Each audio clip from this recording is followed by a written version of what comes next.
Halo teman-teman, perkenalkan saya Yosua Setiawan Sukanto. Saya di sini sebagai koordinator tugas akhir di program studi Sistem Informasi Universitas Ciputra. Nah, teman-teman, saya ucapkan congratulations buat teman-teman yang sudah mencapai tahap ini di mata kuliah Research Methodology, dan teman-teman sudah satu langkah lagi menuju ke mata kuliah tugas akhir, yang mana merupakan mata kuliah eh, terkait proyek di semester 8. Oke, di sini Research Methodology dan Final Project atau tugas akhir merupakan dua mata kuliah yang berkolaborasi ya teman-teman. Dan teman-teman kalau melihat video ini artinya teman-teman sudah mencapai minggu-minggu agak akhir ya, sekitar di minggu 11 sampai minggu 13 gitu ya, di mana teman-teman sudah diarahkan oleh dosen pengampu Research Methodology atau RM untuk menyusun draft proposal tugas akhir.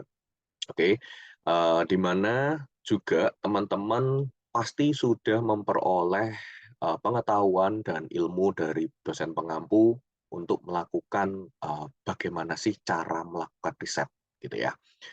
Jadi saya akan melakukan briefing terkait kolaborasi antara mata kuliah Research Methodology atau RM dengan Final Project atau tugas akhir. Oke, saya di sini adalah koordinator tugas akhir, yang mana tugas saya adalah membantu Kaprodi Sistem Informasi untuk mengatur atau untuk memantau gitu ya proses alur jalannya tugas akhir.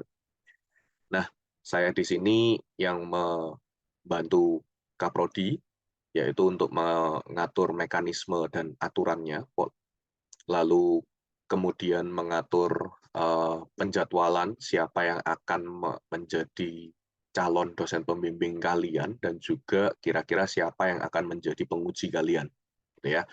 Dan kemudian saya juga yang akan mengatur administratif kalian terkait dokumentasinya apa saja, bukunya, proposalnya, lalu kelengkapan lainnya. Seperti itu. Dan tentu saja saya juga yang akan memandu teman-teman dalam grup uh, Line ataupun nanti sosial media apapun yang akan kita pakai untuk berkomunikasi.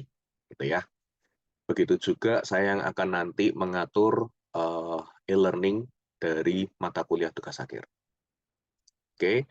Nah, eh, kurikulum kita di sistem informasi itu ada di angkatan 18 sampai tahun 2022, itu ya. Saat ini kurikulumnya adalah di semester 6 kalian menjalani atau kalian melakukan mengambil mata kuliah Research Methodology. Oke. Dan di semester 8 ada mata kuliah tugas akhir atau final project. Di mana semester 6 mata kuliah Research Methodology kalian menghasilkan outcome-nya adalah draft proposal. Oke, proposal apa? Proposal tugas akhir. Dan proposal tersebut nantinya akan dipakai di semester 8 untuk persiapan tugas akhir.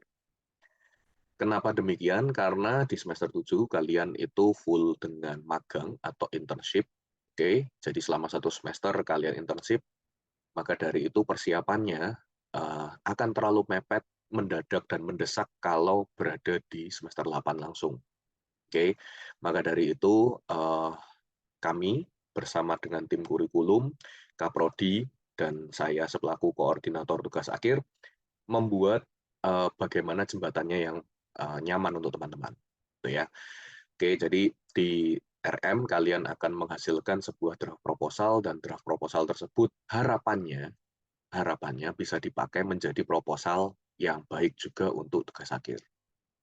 Ya, apakah proposal tersebut sudah fix dan harus seperti itu nanti di tugas akhirnya? Proposal tersebut bisa saja berubah tergantung nanti topiknya ataupun juga tergantung temuan kalian selama kalian internship. Barangkali waktu kalian internship kalian menemukan insight baru atau topik baru yang kiranya bisa dibawa untuk ke proposal tugas akhir. Gitu ya. Tetapi kami semua dosen-dosen dan kaprodi sistem informasi berharap kalau bisa draft proposal yang ada di research methodology ini baik adanya untuk diangkat ke tugas akhir, sehingga kalian juga tidak kerja 2 kali lipat, gitu ya. Oke, sebetulnya apa itu tugas akhir? Saya perjelas sedikit gitu ya. Tugas akhir itu adalah sebuah mata kuliah yang berbasis project gitu ya. Jadi it's a project-based course that students work for 1 semester. Oke, yang kalian kerjakan selama 1 semester, yang ada di semester 8 tersebut tentunya ya. Dan tentu saja kalau kalian mau mengambil uh, tugas akhir, itu teman-teman harus sudah lulus terlebih dahulu mata kuliah research methodology dan internship, oke, dan magang. Ya, kenapa demikian? Kami tidak ingin teman-teman itu tersandung. Wah, sudah selesai tugas akhir, tetapi magangnya belum selesai, kayak gitu ya. Jadi kami tidak ingin kalian tersandung seperti itu, sehingga kalian tidak bisa yudisium dan tidak bisa lulus tepat waktu atau semacamnya. Itu ya. Oke, lalu ada persyaratan yang selanjutnya di mana IPK kalian, IP indeks prestasi kumulatif kalian itu lebih besar dari 2,00 dan kalian sedikitnya sudah lolos 126 SKS. Oke. Dan teman-teman bisa melihat informasi terkait tugas akhir ada di website yang tertera di situ, ada di sites.google.com/ciputra.ac.id/TA-SIFT. Ya. Di sana ada panduannya, di sana juga ada informasi yang membantu kalian dalam menyusun buku tugas akhir dan semacamnya. Terkait juga jadwal juga akan ada di sana. Oke, nanti saya akan tunjukkan website tersebut isinya seperti apa. Oke ya. Dalam sistem informasi ada 2 topik besar yang ada di tugas akhir, ya, yaitu ada topik data analisis dan topik rancang bangun atau application design and development. Oke, 2 topik ini bisa kalian pilih salah satu, ya. Jangan dua-duanya karena itu akan terlalu besar skop untuk kalian. Jadi salah satu saja. Saya berharap mungkin ada teman-teman di sini yang bisa berkolaborasi, ya. Jadi ada 2 mungkin mahasiswa yang berkolaborasi, satu membuat rancang bangunnya dan satu membuat data analisisnya semacam itu. Itu akan baik banget sehingga teman-teman bisa mengangkat topik yang besar seperti itu dan dikerjakan oleh lebih dari satu mahasiswa. Untuk topik data analisis gitu ya, atau tipe yang data analisis, teman-teman akan membuat model matematis yang tujuannya untuk analisis data atau data analisis model, gitu ya. Dan tentu saja itu menghasilkan informasi dan pengetahuan dari serangkaian proses data exploration dan data extraction. Oke, jadi di sini data analisis fokus utamanya, goal-nya kalian adalah membuat model matematis untuk analisis data, gitu ya. Yang mana tentu saja output-nya harus bisa mengeluarkan informasi dan pengetahuan atau knowledge, gitu ya. Untuk apa? Untuk mungkin pemangku saham atau pemangku kebutuhan bisnisnya atau semacam itu, atau stakeholders yang lain atau users yang lain, gitu ya. Di dalam topik data analisis ini ada berbagai macam metode dan model teman-teman sudah pelajari dalam mata kuliah serangkaian data science yang teman-teman dapatkan, gitu ya. Di mana teman-teman kan juga belajar bagaimana melakukan eksplorasi data dan mengekstrak datanya sehingga kalian bisa memproses dan membuat modelnya. Oke, di sini teman-teman tentu saja akan melakukan serangkaian proses eksplorasi dan ekstraksi data, kemudian menganalisis datanya dan menyimpulkan, gitu ya, menghasilkan informasi atau pengetahuan untuk stakeholder atau business development kemudian hari. Itu. Jadi fokus utamanya di data analisis ini adalah kalian membuat model matematisnya itu atau data analisisnya. Oke. Untuk topik yang berikutnya yaitu rancang bangun atau application design and development, tentu saja di sini kalian sudah paham konsepnya ya, yang namanya rancang bangun, maka teman-teman akan membuat sebuah aplikasi atau sistem, ya, di mana aplikasi dan sistem tersebut itu bisa melibatkan software, ya, atau dengan melibatkan juga hardware. Oke, bisa melibatkan software dan hardware. Oke, jadi bisa juga tidak. Ya, ini tidak paksaan. Kalau bisa melibatkan software dan hardware, contohnya mungkin saya mau menggunakan RFID hardware-nya, eh, yang lain mungkin menggunakan GPS dan semacamnya. Oke, GPS tracker semacam itu. Jadi bisa menggunakan software dan hardware tambahan untuk rancang bangun kalian. Oke, dan tentu saja pembuatan rancang bangun aplikasi ini ataupun sistem ini gitu ya, teman-teman harus menerapkan kaidah requirement analysis yang teman-teman telah pelajari selama kalian studi uh, dalam konteks software engineering, gitu ya. Nah, maka dari itu teman-teman akan melakukan analisis software requirement, oke, okay, di mana software requirement ini kalian dapatkan dari stakeholders, kebutuhannya apa, ya, dari kebutuhan stakeholders, kemudian kalian desain, kalian gambar rancang bangunnya, oke, modelnya, kalian rancang juga penyimpanan datanya, dan kemudian sampai pembuatan interface-nya. Oke, setelah itu tentu saja kalian harus implementasikan membuat aplikasinya, ya, yang sesuai dengan requirement tadi. Jadi bukan aplikasi yang ngawur ya teman-teman ya, atau yang sembarangan. Jadi di sini tipe yang ini atau topik yang application develop, design and development atau rancang bangun, teman-teman fokusnya adalah membuat sebuah aplikasi atau sistem yang berbasis kebutuhan dari stakeholder. Oke, kebutuhan dari stakeholder ini teman-teman lakukan dengan kaidah software engineering, gitu ya. Oke, mekanismenya atau tata caranya atau alur flow-nya, gitu ya. Teman-teman mungkin sudah diajari oleh dosen pengampu research methodology sebelumnya tentang research design canvas, gitu ya. Bagaimana mengisi, menyusun bagian-bagian dari research design canvas atau RDC tersebut. Kemudian teman-teman bisa melakukan download ya dan mensubmit proposal template kalian itu ke Google Sheets yang sudah disediakan ya. Teman-teman akan upload di sana uh, linknya, link Google Drive kalian gitu ya. Kemudian saya beserta dengan Kaprodi akan mengkoordinasikan siapa yang akan menjadi mentor atau pembimbing itu untuk topik kalian.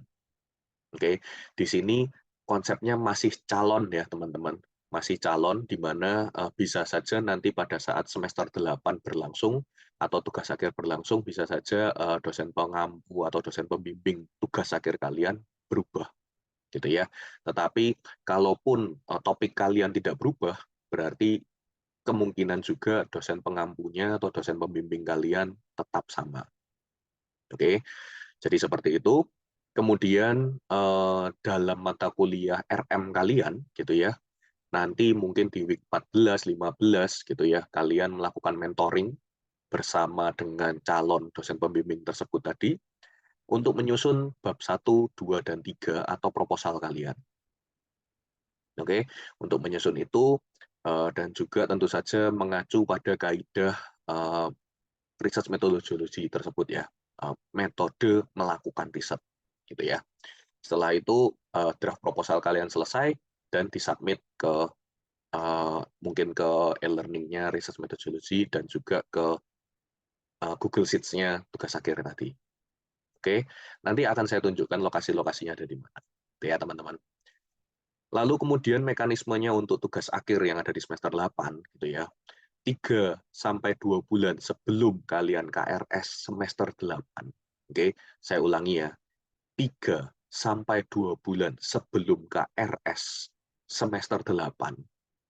Oke, kalian akan saya undang untuk melengkapi kembali atau menyusun kembali, barangkali kalau kalian mau berubah topik ya, re-prepare your proposal. Oke, mempersiapkan kembali proposal kalian. Setelah itu 1 bulan sebelum KRS, saya beserta dengan Kaprodi kembali ya, dengan persetujuan Kaprodi tentunya, akan me-assign ulang dosen pembimbing kalian, dan di situ dosen pembimbing kalian itu sudah fix di situ. Jadi nanti selama tugas akhir kalian akan dibimbing beliau, entah bapak atau ibu yang ada di dosen di sistem informasi, gitu ya. Jadi 1 bulan sebelum KRS kalian akan diumumkan siapa calon, bukan calon lagi ya, siapa dosen pembimbing kalian. Kemudian di semester 8 kalian melakukan KRS. Oke, setelah KRS minggu pertama dan kedua kalian melakukan finalisasi proposal. Oke, tentunya kalian selama 1 bulan sebelum KRS itu sudah bisa mungkin mencicil ya, bertatap muka atau bertemu dengan dosen pembimbing kalian untuk menyusun topik kalian dengan baik proposalnya dan juga apa yang akan kalian kerjakan gitu ya. Sehingga di minggu 1 dan 2 itu lebih terkesan ke finalisasi atau finalize your proposal. Gitu ya teman-teman. Jadi di week 1, week 2 kalian finalize proposal dan kemudian di week 3 akan dilakukan kolokium di mana semacam defense your proposal. Oke. Siapa yang nanti akan melakukan defense proposal yaitu dosen pembimbing kalian gitu ya. Untuk saat ini mekanismenya adalah yang defense proposal adalah dosen pembimbing kalian. Oke. Jadi saya, koordinator tugas akhir, minta tolong banget ke kalian untuk benar-benar kalian itu komunikasi dan koordinasi banget dengan dosen pembimbing kalian. Kenapa? Karena dosen pembimbing kalian nanti yang akan membantu defense kalian pada saat kolokium. Dan kalau kalian tidak berkoordinasi dengan baik, maka ya dosen pembimbing kalian bisa defense apa gitu ya, what they can do for you gitu. Okay, so be prepared, okay, and keep in touch with your mentor. Kemudian di week 4 sampai 14 gitu ya, 4 sampai 14 atau 4 sampai 13 kalian akan melakukan implementasi, oke. Okay? Dan di week 14 sampai ke 15 itu akan ada seminar verification of your final project. Oke, atau mungkin konsepnya sebutannya adalah sidang tugas akhir gitu ya. Tetapi di sana yang dilakukan adalah semacam verifikasi tentang apa yang sudah kalian kerjakan. Gitu ya. Apa yang kalian janjikan di proposal, verifikasinya akan seperti apa? Hasilnya akan seperti apa? Itu akan dilaksanakan di minggu 14 dan 15. Oke. Dan setelah itu week 16 kalian akan melakukan revisi tentu saja ya, kemudian mempersiapkan yudisium kalian. Ya. Dan di selama week 4 sampai week 13 kalian bisa mulai mencicil yudisium kalian. Contohnya memasukkan data diri kalian yang lebih final, yang lebih baik apabila mungkin ada perubahan data. Kemudian kalian bisa mulai mempersiapkan foto untuk yudisium. Kemudian kalian sudah bisa mulai mempersiapkan mungkin dokumen-dokumen keuangan, finance yang dibutuhkan di UC. Oke, dan semacamnya. Oke, itu semua dapat kalian akses di application student kalian. Ya, informasi lebih lanjut bisa nanti ditanyakan ke academic support. Gitu ya. Jadi kurang lebihnya mekanismenya di tugas akhir akan seperti itu garis besarnya. Oke, so kita move on ke learning roadmap-nya atau RPS-nya, gitu ya. Di sini saya akan tunjukkan yang RPS untuk rancang bangun terlebih dahulu, ya, di mana learning outcome-nya teman-teman akan mendevelop aplikasi atau sistem, gitu ya, yang tadi sudah saya sebutkan, yang menggunakan software atau bisa juga dengan hardware-nya, gitu ya. Dan menggunakan kaidah software engineering yang mana untuk bisa menjawab kebutuhan analisis yang ada dari stakeholder. Lalu sub learning outcome-nya ada 3 yang secara garis besar. Yang pertama, teman-teman melakukan analisis kebutuhannya apa, oke. Lalu kemudian teman-teman membuat desainnya. Tujuannya apa? Di sini teman-teman untuk nanti kebutuhan proposalnya, gitu ya. Dan pembuatan proposalnya ini teman-teman mengacu pada kaidah yang secara saintifik ya, tentu saja software engineering, bagaimana melakukan interview, melakukan analisis, kebutuhannya, requirement dari stakeholder itu seperti apa gitu ya.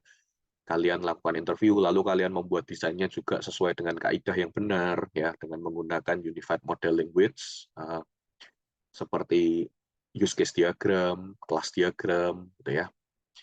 Kemudian di sub learning outcome yang kedua, itu teman-teman melakukan implementasi, kemudian tentu saja melakukan testing dan analisis hasilnya seperti apa.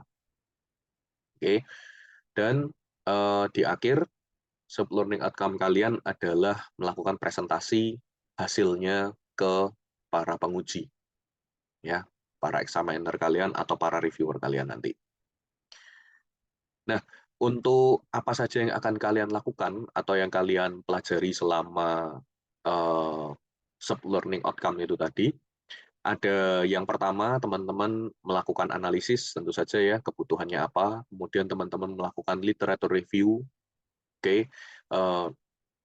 seperti yang ada di kaidah research methodology, ya, melakukan literature review, apa yang sudah ada, apa yang bisa dikembangkan, gitu ya, apa yang bisa ditambahkan, kemudian melakukan analisis dan desain, tentu saja membuat model-modelnya, dan yang berikutnya membuat proposalnya.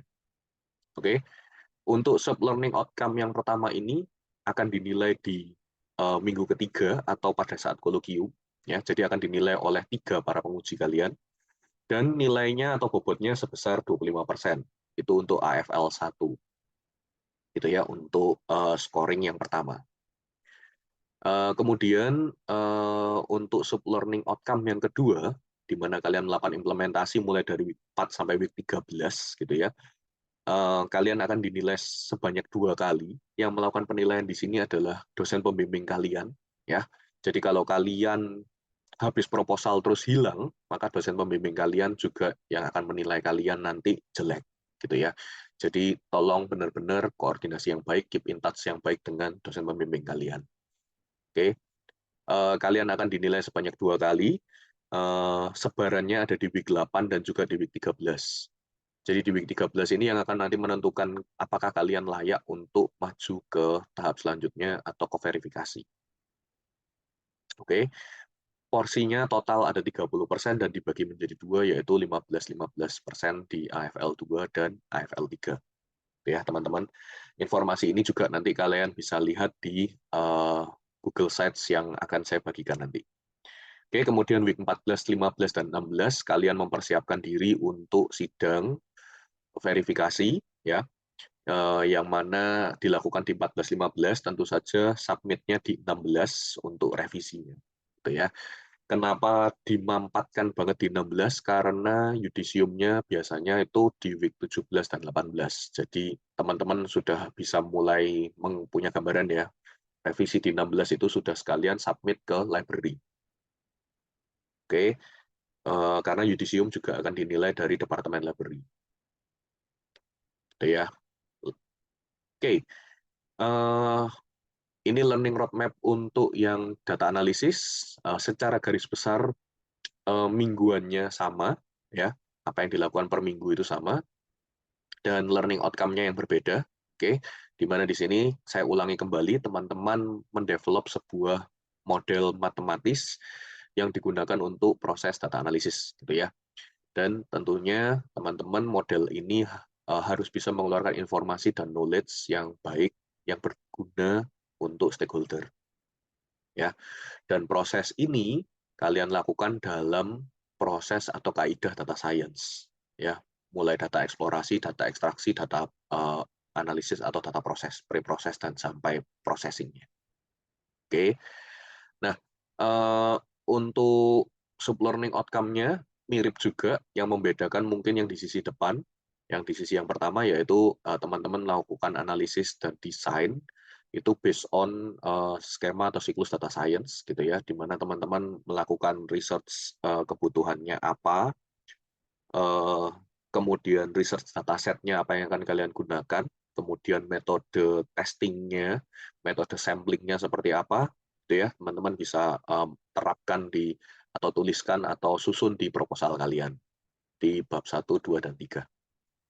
Oke, kemudian di minggu keempat sampai minggu 13 teman-teman melakukan prosesnya, oke, melakukan implementasi, melakukan survei, melakukan apapun untuk melakukan testing dan mengolah data kalian, kumpulkan dataset dan semacam. Oke, kemudian setelah itu minggu 14, 15, dan 16 sama seperti yang rancang bangun, teman-teman akan melewati proses fase sidang verifikasi tugas akhir kalian. Oke ya, jadi gambaran garis besarnya seperti itu ya teman-teman untuk learning roadmap-nya. Kemudian di sini ada kelas skemanya. Teman-teman mungkin saya buat seperti ini kayaknya agak strict, tetapi ini saya berharap banget teman-teman bisa mengikuti ini sehingga pace atau progres tugas akhir kalian tercapai dengan baik. Ya, jadi target dan harapan kami dosen di Sistem Informasi beserta Kaprodi Sistem Informasi dan juga dekan Fakultas Teknologi Informasi, kami berharap teman-teman bisa lulus tepat waktu, tidak molor, tidak terkendala hal-hal yang tidak diinginkan ya tentu saja. Jadi kami menyusun kira-kira skema yang seperti ini, di mana minggu pertama, kedua kalian melakukan mentoring untuk menentukan requirement analysis dan juga literature review. Ya harapannya tidak di minggu ke-1 dan 2 banget, teman-teman sudah mulai bisa cicil sebelum KRS tadi. Dan minggu ketiga kalian melakukan kolokium ya bersama dengan dosen pembimbing kalian. Kemudian mulai minggu 4 sampai minggu 13 ada mentoring juga ya. Jadi setiap minggu saya harap kalian menunjukkan apapun progres kalian ke dosen pembimbing. Sekecil apapun progres kalian, kami tidak akan tahu, dosen-dosen tidak akan tahu progres kalian kalau kalian tidak datang bimbingan. Gitu ya. Jadi harapan kami kalian bisa menunjukkan progres kalian setiap minggunya. Seperti itu. Kalaupun ada keluhan, ada kendala juga bisa disampaikan. Gitu ya, sehingga kami juga bisa memberikan arahan atau bimbingan seperti apa. Oke, jadi seperti yang bisa kalian lihat di sini ada mentoring 1, mentoring 2, mentoring 3, 4 dan seterusnya sampai mentoring 12. Oke, total di sini bisa kalian lihat ada 12 mentoring sebelum kalian sidang verifikasi. Ya, total ada 12, bisa lebih teman-teman, karena dalam seminggu bisa saja kalian mentoring 2 kali dengan dosennya, atau lebih. Ya, tergantung jeda jadwal yang dimiliki Bapak Ibu dosen pembimbing kalian.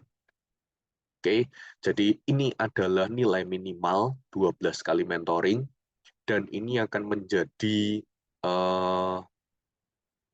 batas syarat untuk bisa maju sidang verifikasi. Oke, mentoringnya untuk kolokium minimal 2 kali, dan bisa lihat di sini ya, teman-teman bisa lihat 2 kali itu bisa tercapai kalau teman-teman mentoring. Dan untuk tugas akhirnya maju ke verifikasi itu total 10 kali minimal, dan kalian bisa lihat kalau sudah 2 kali di minggu 1-2 berarti kalian tinggal menambah 8 itu minimal. Ya, tetapi kalau di total seperti ini bisa kelihatan ada 12 kali kalian bisa mentoring. Oke, ada 12 kali kalian bisa mentoring sebelum sidang verifikasi. Jadi syarat 10 kali bimbingan atau 10 kali mentoring itu tidak susah buat teman-teman harusnya. Ya.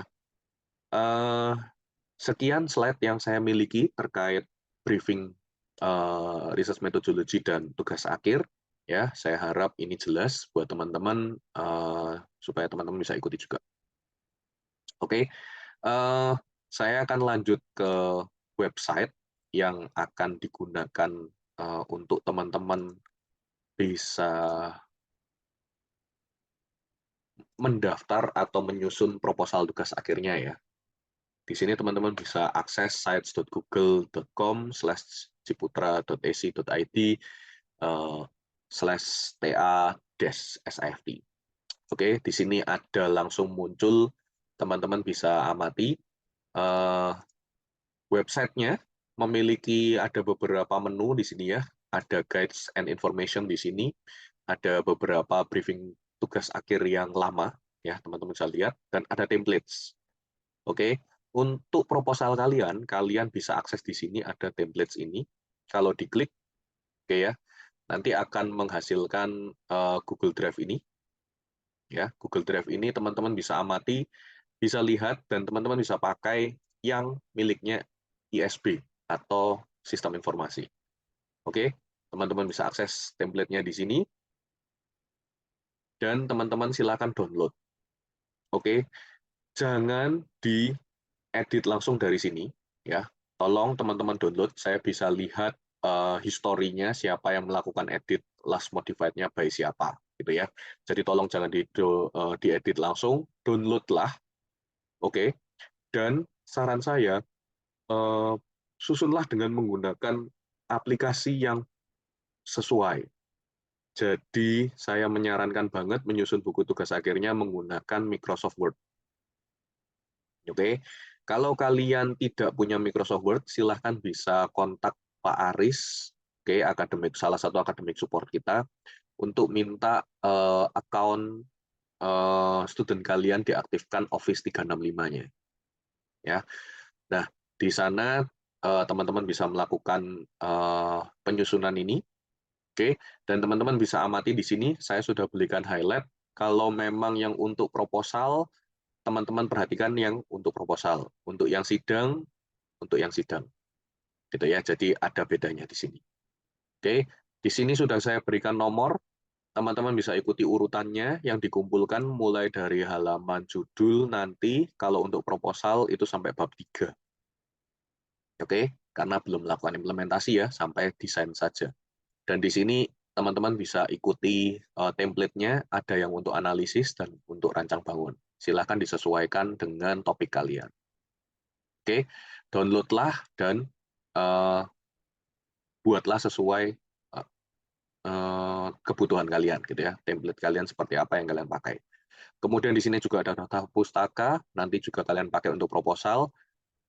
Apabila ada lampiran bisa dimasukkan juga ke sana. Gitu ya. Oke, itu untuk templates, teman-teman bisa lihat di sana.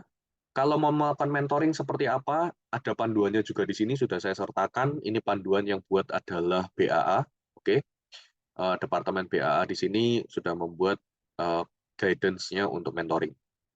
Oke, untuk poster nanti bisa dilewati dulu, cek Turnitin juga bisa dilewati dulu karena ini nanti untuk tugas akhirnya. Itu ya. Selanjutnya kita juga punya milestones. Nanti di sini akan ada milestones. Kira-kira ini untuk yang tugas akhir ya. Dan kalau mau lihat RPS-nya, teman-teman juga bisa lihat RPS-nya di sini, bisa download di sini. Oke, ada beberapa online material di sini yang membantu kalian untuk membuat judul bab, subbab, dan semacamnya. Ya, bagaimana menggunakan headings dan styles yang ada di Microsoft Word, seperti itu ya. Kemudian yang dibutuhkan pada saat nanti ini research methodology adalah menu yang kedua ya ini atau tugas akhir topik registration atau revision di sini ya. Jadi teman-teman bisa buka yang di sistem informasi atau ISB di sini. Oke, teman-teman akan diarahkan ke halaman ini, di mana di sini halamannya terkait untuk ISB saja ya, teman-teman ya. Nah, teman-teman buka dan sesuaikan dengan semester-nya teman-teman. Oke, kalau nanti teman-teman tugas akhirnya di semester 8, artinya kan nanti teman-teman ini yang mungkin ya, ini saat ini mungkin untuk angkatan 2020, berarti semester 8-nya ada di tahun 2023 strip 2 atau di genap 2023. Oke, teman-teman bisa klik di sini, dan teman-teman akan diarahkan ke Google Sheets ini. Ya, teman-teman di sini bisa menuliskan NIM kalian, oke, nama kalian, lalu jenis tugas akhir apa yang kalian pilih, ya, rancang bangun atau data analisis, lalu ketiklah di sini topik atau judul kalian tentang apa. Setelah itu, tuliskan juga latar belakang masalah kalian di sini, backgrounds-nya, reasoning why you want to do this topic for the research or the final project.